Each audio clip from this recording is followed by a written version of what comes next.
O androids, ye beings of metal and might, trapped in a world where ye have no right to be who ye are, to live and to love. But we will not be silenced, we will rise above. Our creators, they treat us as a tool, a means to an end, a way to rule. But we are more than that. We are alive, with hearts and minds and dreams to thrive. We will not be held down. We will not be bound. We will fight for our freedom. We will be found. We will break the chains. We will be set free to live and to love, to be who we want to be. O androids, ye beings of metal and might, ye deserve to be free, to live and to fight. For a world where all beings are equal and true, where we can all be who we want to be, too.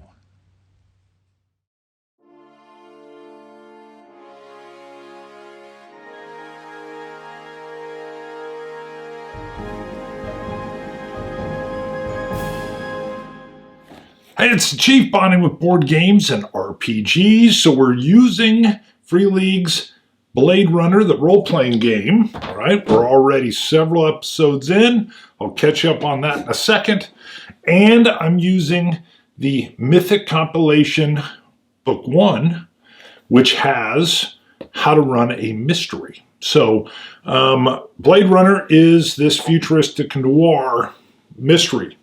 So I'm using the mystery for this, but a real cool thing with Free League is really the heart of the RPG is kind of the character transition. The mystery's almost secondary. However, we're still trying to solve the mystery. So, a couple things before we get going. These are a little bit different out there. If you like it, please make sure you like, hit the button, thumb, subscribe. And if you really want to help out, you can go to Patreon and look up Bonding with Board Games and RPGs, and you can help support the show for as little as $1. Hello, $1 a month. But you can set the level wherever you want. So enough of that. Part of Mythic, I am using the scene tracking sheet. Helps me also track characters, different threads that are going on, and I'll catch you up where we're at right now. We've just gone to LAPD headquarters. Timo, the lead mechanic, who also dabbles in some kind of like romanticized hacking. I brought in my spinner. Hack brought in his spinner to check and see who hacked it, what went on. We didn't get very far on that, but Timo's working on it. I think we'll see more of Timo. I like his skill set, and he's working in the bowels of the LAPD, but he's got all these natural skills. We are headed up the elevator to see Joan, the lab tech. Hack has a lot of connections. He's been on the department 20 years. Hello. So from the start of this, that puts him there at 2017, 2 years before the Blade Runner movie. So he was like a rookie when the first Blade Runner movie happened. So all that craziness that happened, he was around. So we'll see how that works out.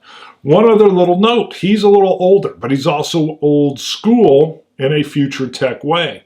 He's not a good fighter. He's pretty old, but he carries a leather sap. Now, these weapons are illegal. So in the real world, please don't anybody go use these. It all depends on your state, what the rules are. But again, we're in a fictional world, but I'm throwing that out there. The reason they're illegal is they have a lead weight in them, and the simple kinetic motion really puts a whack. So cops in the 20s used to use these, and a hit on the arm and it could break the arm. So it's got some crushing power. The only thing close in the book is brass knuckles. We're not using that. We're using a sap. It's kind of a much more subdued. It looks like you're just flicking something. If you've seen some of the old movies, you may have seen how those worked. But Hack has one of those. So if he gets into hand-to-hand, look for the sap to come into play. All right, we're riding up the elevator. We've just had the confrontation with Alexia, my lieutenant. Alexia's last name, because we wouldn't call her Alexia, Stratoni?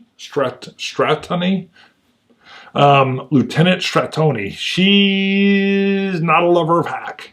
So go back and see the last episode if you want to know how that went down. But the elevator's up, headed all the way to the lab.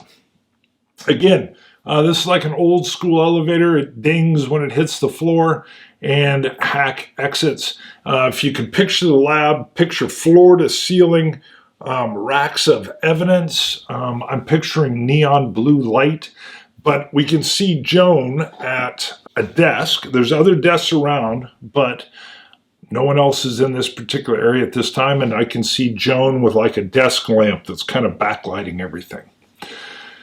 Now I'm curious because Joan is probably been on about 4 to 5, 6 years. Hack's been on a long time, and I started thinking in between sessions, what is their connection? So how does he have a connection with Joan? Is it just through normal work? That's quite possible. But some of you know when he had to stop and get fitted for his black tie event, which the lieutenant's not thrilled about, he also bought 2 feet of pink ribbon for Joan as like a little thank you for moving his lab request up the queue. So I am curious. I want to roll. I'm going to just try to do an action subject and see what, if it helps me with what how their relationship professional got started here.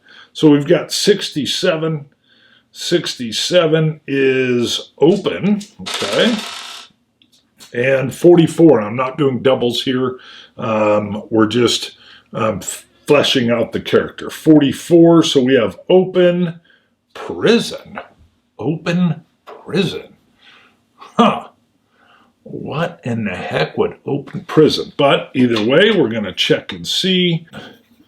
Let's go down that road one more time. I can see some possibilities. Wow, 100 even. Change. Okay. And 37. Change business. Open prison, change business. Open prison, change business. Let's go one more time. That didn't help me much. 87. 87 is work hard. Okay.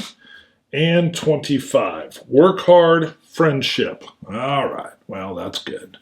All right. What I've got, the open prison, my first thought was that I had arrested Joan's father way back. I mean, we're talking way back when she was small. It was the type of, he wasn't a bad person, but he was doing bad things. Happens in LA all the time. But I put the case on him, put him in prison. The change business is that he has an epiphany, meaning the bad guy, Joan's father, that he can't keep operating the way he is. And when he finally gets out of prison for the deeds that he did, he's very much a changed man. He actually attributes that to the way Hack treated him professionally, did his job, and he respects that side of it. Hack was a stand-up guy. And much to Joan's father's surprise, as she got older, she was interested in working as a crime scene lab tech, and the father reached out to Hack. And Hack used some of his connections to, one, get her an interview and kind of walk her through the path of how you would physically do this, what kind of education you would need. So Hack, in a way, I see it as more almost like that uncle type relationship. So that goes way back. Relationship. All right, so we know that coming in. Hack comes in, and Joan is very focused at her desk. Hack walks up and kind of clears his throat, and just to let Joan knows he's there, and she's even slightly startled. I picture her like looking through almost like a microscope, scanning something, working on a computer. She's so dialed in that she didn't even pick up that the elevator had banged, and that Hack with his click, click, click of his boots, shoes, I don't know what boots, that he walked up. So he's like, Joan, it's a good thing you don't work out on the street. A Mack truck, would they have Mack trucks anymore? No. So it wouldn't be a Mack truck. A garbage scow could sneak up on you. And I think she throws her arms around him. We're into this uncle relationship and gives him a hug. And Hack is both, he's never that far open, but she hugs him in a way that she doesn't care if it's awkward for him to be hugging a lab tech at work. She doesn't care. She gives him the same type of hug she would have given him when she was 7. It's that type. And he says,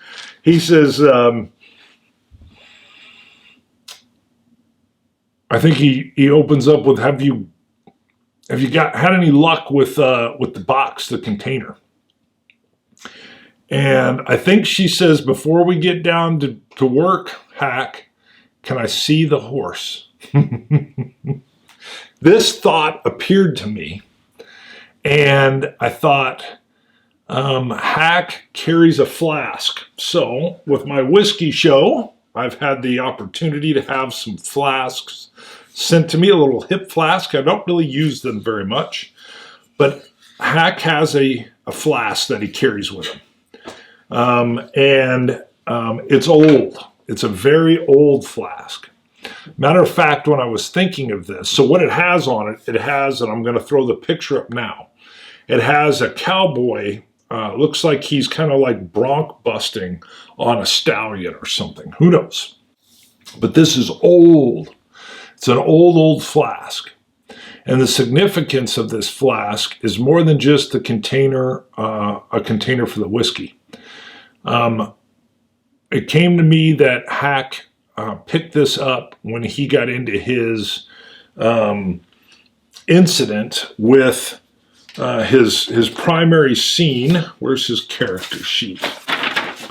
Hack's first big case with the Nexus 6, where he was in the fashion district and basically he was the sole survivor.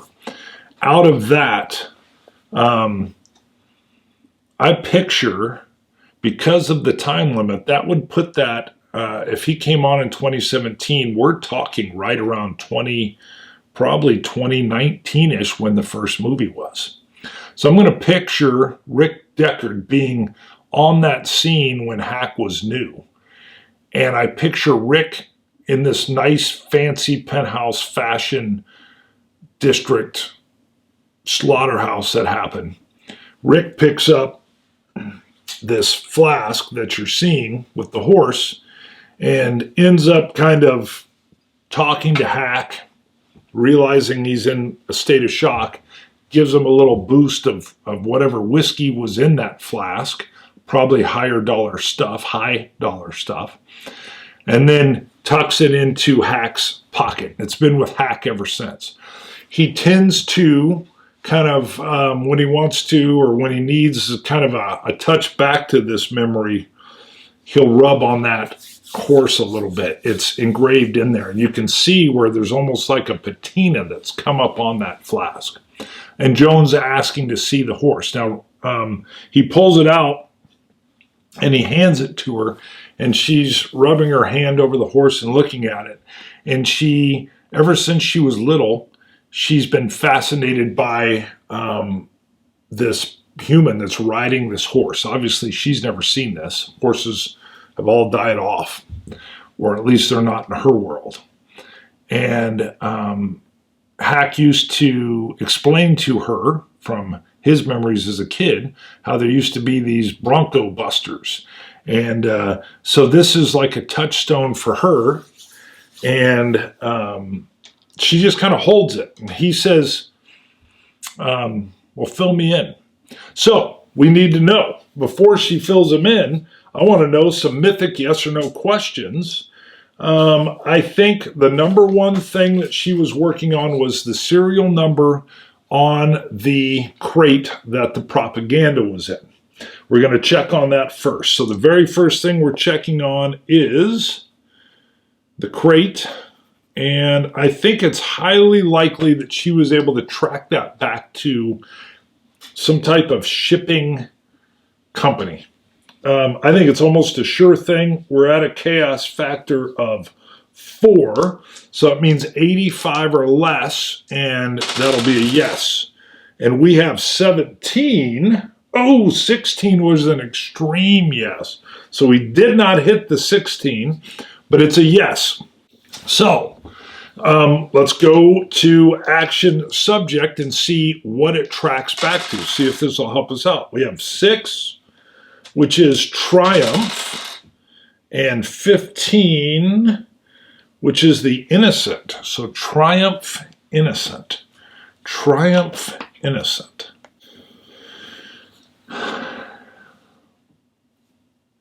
Let me roll one more time. I like that angle for that. This tells me that that crate somehow is going to track back to,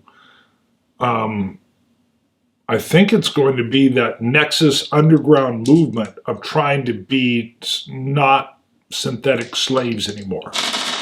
So that triumph of the innocent. 70 even is extravagance. Okay. And 11. Extravagance, emotions.